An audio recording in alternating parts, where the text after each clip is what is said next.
जो है अभी चुनाव हुआ है और चाइना में जो अभी चुनाव हुआ है तो वहाँ शी जिनपिंग, ठीक है ना, जो कि चाइना के इसके पहले 2 बार के राष्ट्रपति रह चुके हैं, वो फिर से क्या हो रहे हैं कि वो तीसरी बार जो है वो राष्ट्रपति बने हैं, ठीक है ना। तो आप अपनी स्क्रीन पर देखेंगे, इनको तो आप जान ही रहे हैं, कई बार इनको आप मोदी जी के साथ देखे होंगे और गुजरात में आपको याद होगा कि मोदी जी जब झूला झूल रहे थे, ठीक है ना, तो ये शी जिनपिंग भी उनके साथ जो है वो झूला झूल रहे थे। तो चीन के राष्ट्रपति शी जिनपिंग जो हैं एक बार इतिहास रचती हैं, और इतिहास ऐसा वैसा नहीं रचे हैं, सत्ता में रिकॉर्ड तीसरी बार इनका जो है ये कार्यकाल आया हुआ है। चीनी राष्ट्रपति शी जिनपिंग ने चीन की कम्युनिस्ट पार्टी के महासचिव के रूप में रिकॉर्ड तोड़ते हुए तीसरा अपना कार्यकाल जो है वो हासिल कर दिया है। तो अभी के टॉपिक में हम जो चर्चा करेंगे वो चर्चा करेंगे चीन में चुनाव को लेकर। और चीन में जब चुनाव के बारे में अगर हम बात करते हैं दोस्तों, तो चीन का जो चुनाव होता है वो एक दलीय राजनीतिक प्रणाली के तहत जो है वो चुनाव होता है। और कुल मिलाकर अगर हम बात करें तो एक दलीय राजनीतिक प्रणाली के बारे में जब हम बात कर रहे हैं तो जो इसमें एक ही पार्टी होती है जो कि चीन की कम्युनिस्ट पार्टी है, उसको सीपीसी के नाम से जाना जाता है। तो इसी पर हमारी पूरी की पूरी बात होगी।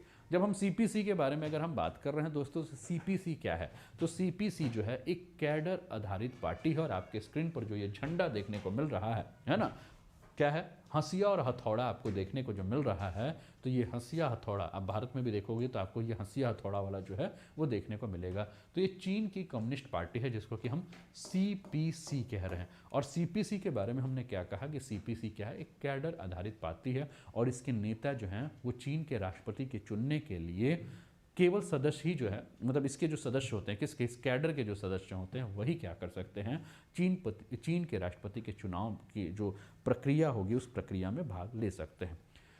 चीन में जो चुनाव होता है वो चुनाव जो है एक कांग्रेस के दौरान होता है और इसमें जो भी प्रतिनिधि होते हैं वो नेशनल पीपल कांग्रेस के लिए चुने जाते हैं। और कुल मिलाकर अगर हम बात करें तो इसमें जो टोटल प्रतिनिधि हैं वो प्रतिनिधि आपके 2300 के आसपास जो हैं वो प्रतिनिधि हैं जो कि राष्ट्रपति के चुनाव में जो है वो भाग लेते हैं। तो कुल मिलाकर अगर हम बात करें तो 2300 प्रतिनिधियों के साथ चीन की जो है अभी तक विधायिका के अगर बारे में बात करें तो विश्व की जो है वो सबसे बड़ी विधायिका जो है वो चीन के पास है, ठीक है ना।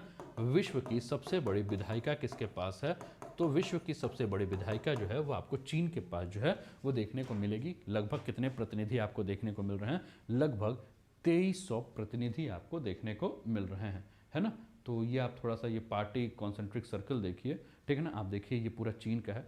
तो टोटल पार्टी अगर हम बात करें तो लगभग नियरली 90 मिलियंस हैं। पार्टी कांग्रेस जो है वो मोर देन वही 2300 का मैंने आपको बताया, है ना। सेंट्रल कमेटी में जो सदस्य होंगे वो लगभग 400 होंगे। पोलित ब्यूरो में जो सदस्य होंगे वो 25 होंगे। पोलित ब्यूरो स्टैंडिंग कमेटी के जो सदस्य होंगे वो 7 होंगे और जनरल सेक्रेटरी 7 होंगे, है ना। लेकिन वही जो पार्टी में सदस्य हैं लगभग 90 मिलियन के आसपास जो है सदस्य हैं। और मैंने कहा कि कैडर आधारित ये पार्टी है। तो ये 90 मिलियन सदस्य क्या करेंगे, पार्टी कांग्रेस के लिए लगभग 2300 के आसपास लोगों को चुनेंगे। ये 2300 जो है वो सेंट्रल कमेटी के लिए लगभग 400 लोग जो है वो पोलित ब्यूरो के लिए 25 पोलित ब्यूरो स्टैंडिंग कमेटी के लिए 7 चुनेंगे और ये 7 जो है वो जनरल सेक्रेटरी का जो है वो चुनाव करेंगे। तो इस प्रकार से पूरा का पूरा चुनाव होता है। तो कुल मिलाकर हमने क्या बात किया कि यहाँ आपके 35 चुनावी इकाइयों का प्रतिनिधित्व जो है वो प्रतिनिधियों के द्वारा अप्रत्यक्ष रूप से जो है वो हर 5 साल में एक बार किया जाता है। तो मुख्य रूप से अगर हम बात करें तो जो चीन के चुनाव होते हैं वो चीन के चुनाव इनके जो 31 आपके जो प्रांतीय प्रशासनिक क्षेत्र होते हैं, यानी कि जहाँ जहाँ चीन ने अपना अधिकार किया है। अब इस प्रांतीय प्रशासनिक क्षेत्र में आपका ताइवान भी आता है, मकाऊ भी आता है, हांगकांग भी आता है और चीन तो है ही, ठीक है ना। तो इन सारे क्षेत्रों की अगर हम बात करें जहाँ चीन कहता है कि ये सारा का सारा जो क्षेत्र है वो हमारी भूमि है, वो इसके अंतर्गत आता है और वहाँ से जो है वो चीन का पूरा जो है वो चुनाव होता है। आप अपने स्क्रीन पर देखेंगे ये चीन के तीसरे कार्यकाल वाले राष्ट्रपति जो हैं वो मुस्कुराते हुए कैसे वोट दे रहे हैं, क्योंकि इनको पता है कि बेटा ये तो सारा का सारा जो है वो एक औपचारिकता है, आएगा तो अब ये मत कहना कि आएंगे तो मोदी जी, है ना, ये मत कह दीजिएगा, इसको पता है कि आएंगे तो हम ही यहाँ, ठीक है ना। तो मैंने कहा कि ये पूरा का पूरा जो पार्टी है जिसको कि हमने चाइनीज कम्युनिस्ट पार्टी जो कहा, वो चाइनीज कम्युनिस्ट पार्टी है क्या, इसके ऊपर हम बात करेंगे।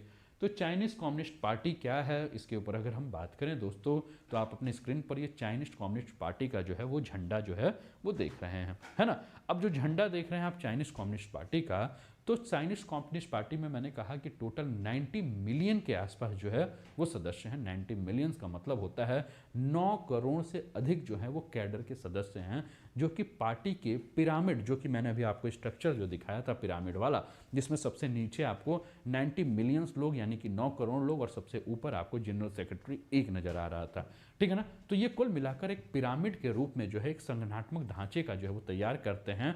और कुल मिलाकर अगर हम बात करें तो विश्व में ये दूसरे नंबर की सबसे बड़ी कैडर वाली पार्टी है, यानी कि विश्व में ये दूसरे नंबर की पार्टी है जिसके पास 9 करोड़ सदस्य है। फिर आपके दिमाग में आएगा तो सर पहले नंबर की पार्टी कौन सी है, तो दोस्तों पहले नंबर की पार्टी है आपकी भारतीय जनता पार्टी, यानी कि जिसके पास सबसे ज़्यादा जो है वो कैडर हैं, वो आपके भारत की भारतीय जनता पार्टी यानी कि बीजेपी है, सबसे ज़्यादा कैडर वाली, कैडर मतलब सबसे ज़्यादा सदस्यों वाली। दूसरे नंबर पे जो है वो चाइना की कम्युनिस्ट पार्टी है। चाइना कम्युनिस्ट पार्टी जो है वो पोलित ब्यूरो और पोलित ब्यूरो की स्थायी समिति पार्टी के दो सबसे शक्तिशाली जो है वो निर्णय लेने वाले जो निकाय हैं।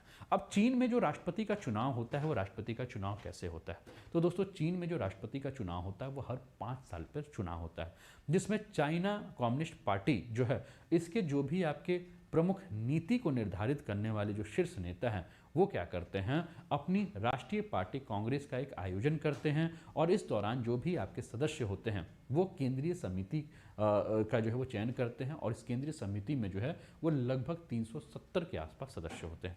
केंद्रीय समिति क्या करती है, वो पोलित ब्यूरो का चयन करती है, जिसमें लगभग 25 के आसपास जो है वो सदस्य होते हैं, जो कि मैंने आपको इसके माध्यम से दिखाया था, आप इसको देखिएगा। पोलित ब्यूरो क्या करते हैं, ठीक है ना, तो पोलित ब्यूरो इसके बदले में पोलित ब्यूरो गुप्त बैकरूम वार्ताओं के माध्यम से जो है वो पोलित ब्यूरो स्थायी समिति यानी कि पोलित ब्यूरो स्टैंडिंग कमेटी का चयन करते हैं, जिसमें लगभग आपको 7 सदस्य जो हैं वो देखने को मिलते हैं।